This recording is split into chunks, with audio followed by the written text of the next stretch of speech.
টুনি, চলো তো স্বর্ণকারের দোকানে যাই, আজ কিছু গহনা কিনবো। আচ্ছা ঠিক আছে দিদি, চলো।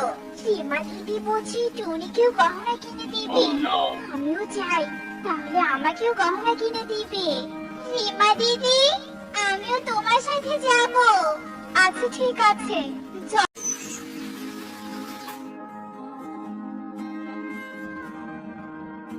দাদা, একটু সুন্দর সুন্দর গহনা দেখান তো। আচ্ছা ঠিক আছে, তোমরা 1 মিনিট দাঁড়াও, আমি এক্ষুনি সব ডিজাইনের গহনা বের করছি। রিমা দিদি, এই হার আর কানের দুল আমার খুব পছন্দ হয়েছে। তুমি আমাকে এই গহনাগুলো কিনে দাও। কিন্তু আমার কাছে তো এত টাকা নেই যে আমি তোমাকে গহনা কিনে দেব। আমি তো শুধু নিজের গহনা কিনতেই এসেছি। কাকুলি দিদি, কি ভেবেছো আমাকে গহনা কিনে দিয়ে নিয়ে এসেছে? ইয়ে মানে, হ্যাঁ রে টুনি, আমি তো সেটাই ভেবেছিলাম। আর এজন্যই বুঝি তুমি আমাদের সাথে এসেছো, তাই না? কিন্তু তুমি যা ভেবেছো তা ঠিক নয়। যাই হোক দিদি, তোমার কি গহনা পছন্দ হলো? হ্যাঁ দিদি। দাদা, এই গহনাগুলো আমাকে প্যাক করে দিন। এই গহনাগুলো ঠিক আমার করে নিয়েই ছাড়বো আমি। রিমা দিদি, কাকুলি দিদি, মনে হচ্ছে কেউ বিপদে পড়েছে। দেখো কিভাবে জোরে জোরে কান্না করছে। হ্যাঁ রে টুনি, আমিও তো তাই শুনতে পাচ্ছি। আর কান্নার আওয়াজটা ওই বাগানের দিক থেকে আসছে না? চলো তো বাগান গিয়ে দেখি। আমি বাবা যেতে পারবো না, আমার শরীরটা ভালো লাগছে না।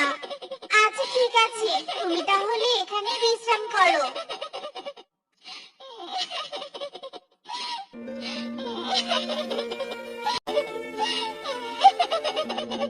একে ছোট পরি, তুমি এখানে বসে কাঁদছো কেন? আমি এখানে খেলতে খেলতে এখানে এসেছি, আর এখান থেকে বাড়ি ফিরতে পারছি না। কোন পথে যে এসেছি আমার কিছু মনে পড়ছে না। তোমাদের বাড়ি কোথায়? কোনো জায়গার নাম মনে আছে? হ্যাঁ মনে আছে, আমাদের বাড়ি বড় একটা উঁচু পাহাড়ের উপর। আর চারপাশে ছোট ছোট অনেক পাহাড় আছে, আবার ঝর্ণা আছে। ও বুঝেছি, বনের উত্তরে যে পাহাড়গুলো আছে সেখানেই তোমাদের বাড়ি। চিন্তা করো না, আমি তোমাকে তোমার বাড়িতে পৌঁছে দিব। রিমা দিদি, তুমি কাকুলি দিদিকে নিয়ে বাড়িতে যাও, আর আমি ছোট্ট পরীকে তার বাড়িতে পৌঁছে দিয়ে আসছি। আচ্ছা ঠিক আছে টুনি। রিমা দিদি, বাগানে কি কান্না করছিল? আর টুনি কোথায় গেল? টুনি আসলো না যে? তোমাকে অনেক ধন্যবাদ পাখি। তুমি আমার মেয়েকে পৌঁছে না দিলে হয়তো আমার মেয়েটা হারিয়ে যেত। ধন্যবাদ দিতে হবে না পরি, কেউ বিপদে পড়লে তাকে সাহায্য করা সবার দায়িত্ব। ছোট পরি, আর কখনো যেন এভাবে দূরে খেলতে যেও না। আমি তাহলে এখন চলি। দাঁড়াও পাখি, তুমি আমার উপকার করেছো, তাই আমি তোমাকে কিছু উপহার দিতে চাই। এই নাও, একটি জাদুই লেবুর গাছ। এই লেবু গাছ প্রতিদিন রাতে একটা করে সোনার লেবু দেবে। এর বেশি কখনো চাইবে না, তাহলে বিপদ হতে পারে।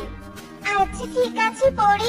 হ্যালো, আজ রাতে রিমা দিদির সব গহনা চুরি করতে হবে, নয়তো 2 দিন পর রিমা দিদি বিয়ের বাড়িতে চলে যাবে, তখন আর চুরি করতে পারবো না। তুমি কোনো চিন্তা করো না কাকুলি, আমি আজ রাতে সব গহনা এনে তোমাকে দিব। এটা কি ফলের গাছ? দেখে তো মনে হচ্ছে লেবু গাছ হবে। তা লেবু গাছ আবার তুমি কোথায় পেলে? তারপর টুনি টোনাকে সব কথা খুলে বলে, আর সব শুনে টোনা অনেক খুশি হয়ে যায়।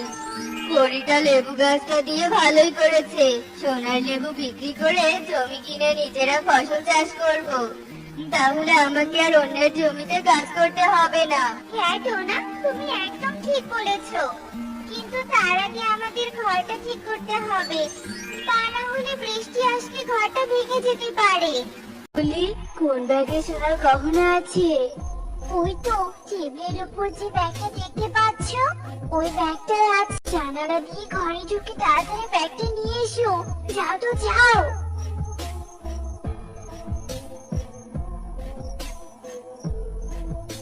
কাকুলি, একটা আংটি টুনির বাড়ির উঠোনে ফেলে দিয়ে আসি, তাহলে টুনিকে চোর বানিয়ে দেয়া যাবে। হ্যাঁ কালু, তুমি একদম ঠিক বলেছো।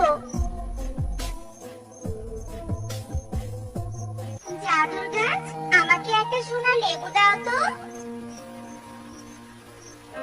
টোনা, এই লেবু বিক্রি করে কাল সকালে ঘর বানানোর সব জিনিসপত্র কিনে নিয়ে আসবে। আচ্ছা ঠিক আছে টুনি।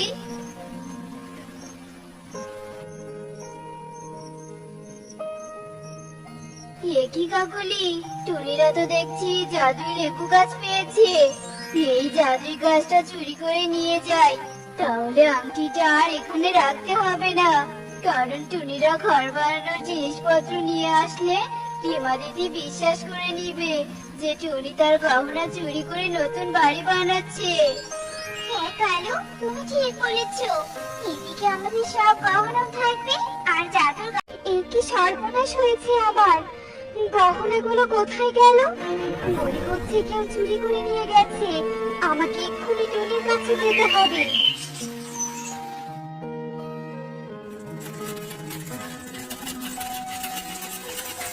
কাকুলি, টোনা তো ঘর বানানোর জিনিসপত্র নিয়ে এসেছে। এবার চলো হিমা দিদির কাছে যাই। কি ব্যাপার রিমা দিদি, কোথায় যাচ্ছ? আর বলো না কাকুলি, আমার সব গহনা হারিয়ে গেছে। তাই তোমাদের কাছে যাচ্ছি যে তোমাদের বাড়ির আশেপাশে কোনো চোর পাখি আছে কিনা। আমার মনে হয় টুনি সব চুরি করেছে। টুনি তো নতুন করে ঘর বানাচ্ছে, তাছাড়া গরিব টুনি ঘর বানানোর টাকা কোথায় পাবে? হ্যাঁ কালু, ঠিক বলেছো। আজ টুনিকে উচিত শিক্ষা দিব। ওকে আমি ভালোই তো আমার গহনা চুরি করে নতুন বাড়ি তৈরি করছিস। ছি টুনি, তোকে নিয়ে স্বর্ণকারের দোকানে যাওয়াই আমার ভুল হয়েছে। দিদি, এসব কি বলছো? আমি তোমার গহনা চুরি করতে যাব কেন? আমরা তো জাদুর লেবু গাছের দেয়া সোনার লেবু বিক্রি করে ঘর বানাচ্ছি। এ কি টোনা, লেবু গাছটা কোথায় গেল? এখানেই তো ছিল লেবু গাছটা। আমিও তো দেখছি না টুনি। চুপ কর, আর কিছু বানিয়ে বলতে হবে না। তোরা যেভাবে পারিস দুদিনের মধ্যে আমার গহনা ফিরিয়ে দিবি, তা না হলে তোদের খাতায় বন্দি করে রাখবো। আমার মনে হয় কাকুলি দিদি সব চুরি করেছে। তা না হলে রিমা দিদির গহনার কথা তো আর কেউ জানে না। আজ রাতে আমরা কাকুলি দিদিদের উপর নজর রাখবো, তাহলেই সব রহস্যের উদ্ঘাটন করতে পারবো। রাত হয়ে গেছে, এবার চলো ঘরের পেছনে কি লেবু গাছ থেকে নিয়ে আসি। হ্যাঁ হ্যাঁ চলো। জাদুই লেবু গাছ, আমাদেরকে 100টা সোনার লেবু দাও তো দেখি। কালু এ কথা বলার সাথে সাথে জাদুই লেবু গাছ সোনার লেবু তাদের উপর ফেলতে থাকে, আর ধীরে ধীরে কালু কাকুলি লেবুর নিচে পড়ে যায়। বাঁচাও, বাঁচাও, কে কোথায় আছো? আমাদেরকে সাহায্য করো, আমরা যে লেবুর নিচে পড়ে গেছি। বাঁচাও। জাদুর গাছ, এবার লেবু দেওয়া বন্ধ করো।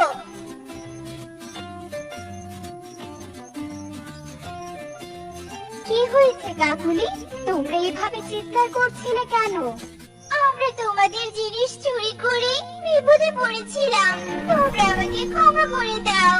তারপর কাকুলি সবাইকে সব কথা খুলে বলে। এবারের মতো তোদের ক্ষমা করে দিলাম, কিন্তু এরপর এমন চুরি করলে আর ক্ষমা করব না। টুনি, আমাকে ক্ষমা করে দাও। আসলে দিদি, আমি তোমাকে ক্ষমা করে দিয়েছি। আর কিছু কেন? কিছু তো বলো। তুমি চুপ করে থাকলে যে আমার একটুও শান্তি লাগে না। কি হলো কুমকুম, কথা তো বলো।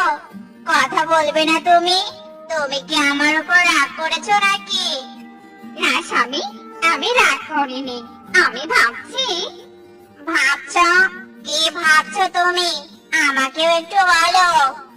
আর কত খালের পানিতে থাকবো, খাল পাড়ে একটা বাড়ি বানানোর কথা ভাবছি। ও, এই কথা। তুমি চাইলে আমি এক্ষুনি খড় ডালপালা দিয়ে একটা বাড়ি বানিয়ে দিতে পারি। না না স্বামী, আমি খড় ডালপালা দিয়ে বাড়ি বানাতে চাই না। আমি চাই সুন্দর একটা গোলাপের বাড়ি। তুমি আমাকে একটা গোলাপের বাড়ি বানিয়ে দিবে গো স্বামী? হ্যাঁ, অবশ্যই দিব। আমার প্রিয়তমা স্ত্রী আমার কাছে আবদার করেছে, আমি সেটা পূরণ করব না তা কি করে হয় বলো? তুমি এখানেই থাকো, আমি বন থেকে গোলাপ সংগ্রহ করে নিয়ে আসছি। বাহ স্বামী, বাড়িটা তো দেখতে খুবই সুন্দর লাগছে। আমার ভীষণ পছন্দ হয়েছে। আরে বউ, এটা তো বাইরে দেখলে, এবার চলো ভিতরটা দেখবে। আমি?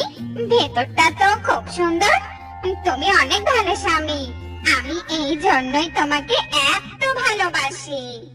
হয়েছে হয়েছে, আর প্রশংসা করতে হবে না। তোমার গোলাপ বাড়ি বানাতে বানাতে আমার বড্ড ক্ষুধা লেগেছে। এবার চলো খালপাড় থেকে কিছু মাছ ধরে খেয়ে আসি। হ্যাঁ হ্যাঁ, চলো। আমরা কি তাড়াতাড়ি খেতে যা, আমি খেলতে যাবো। খেলতে যাওয়ার জন্য তোর যত তাড়া। আচ্ছা এনে খাবারটা খেয়ে দিয়ে আমাকে উদ্ধার কর তো। টুকি টুনির কাছ থেকে খাবার নিয়ে খেতে থাকে। খাওয়া শেষে টুকি বলে, মা, আমার খাওয়া শেষ, আমি খেলতে গেলাম। শেষ, একটু রেস্ট করে তারপর খেলতে যা। এই যা, এই যে চলে যাচ্ছে। এই মেয়েকে নিয়ে আর পাচ্ছি না। না না, আর দেরি না করে তাড়াতাড়ি ঘরের কাজটা শেষ করি। আনন, এনে বল। ইয়া! দেখছি কনক, এবার আমি খেতে। হ্যাঁ, ধর ধর, ইয়া! বড্ড পিপাসা পেয়েছে রে, বাড়ি থেকে পানি খেয়ে এসে আবার খেলবো। এই না না, বাড়িতে গেলে আমাদের বাবা মা খেলতে আসতেই দিবে না। তাহলে এখন কি করে